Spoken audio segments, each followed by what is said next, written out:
السلام علیکم دوستو، میں ہوں محمد کاشف اور آپ دیکھ رہے ہیں انفو کائنات۔ تھائی لینڈ کے مشرقی ساحل پر واقع شہر پتایا کو دنیا کا جنسی دارالحکومت کہا جائے تو غلط نہ ہوگا، کیونکہ اس شہر کا ہر پانچواں فرد ایک جسم فروش خاتون ہے۔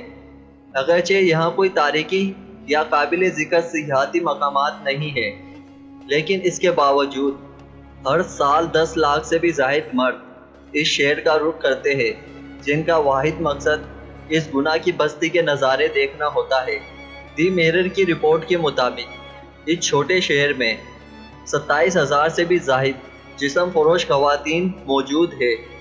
اس شہر کا بیشتر حصہ کیبے خانوں پر مشتمل ہے، جہاں 24 گھنٹے گناہ کا کاروبار جاری رہتا ہے۔ اس شہر میں بے حیائی کی سر عام تشہیر پر بھی کوئی پابندی عائد نہیں ہے، لہٰذا سڑکوں پر رنگین روشنیوں میں نہائے ہوئے اشتہارات میں ایسی بے حیا سوز تصاویر اور الفاظ نظر آتے ہیں جنہیں دیکھ کر انسان شرم سے بے حال ہو جائے۔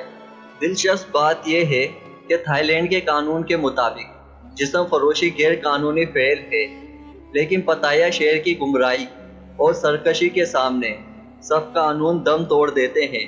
انسانی حقوق کے تنظیموں کا کہنا ہے اس شہر میں نوعمر لڑکیوں کی بڑی تعداد کو جسم فروشی کے دھندے میں استعمال کیا جا رہا ہے۔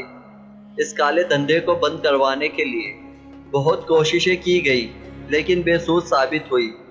بتایا جاتا ہے کہ تھائی لینڈ کی حکومت خود ہی اس شرمناک دھندے کے خاتمے میں سنجیدہ نہیں ہے، کیونکہ یہاں آنے والے لاکھوں غیر ملکی سیاح جیبیں نوٹوں سے بھر کر آتے ہیں اور ہر سال کروڑوں ڈالر یہاں لٹا کر جاتے ہیں۔ امید کرتا ہوں کہ آپ کو یہ میری چھوٹی سی ویڈیو پسند آئی ہوگی، تو پلیز اس ویڈیو کو لائک کریں، اپنے دوستوں میں شیئر کریں اور میرے چینل کو سبسکرائب کریں۔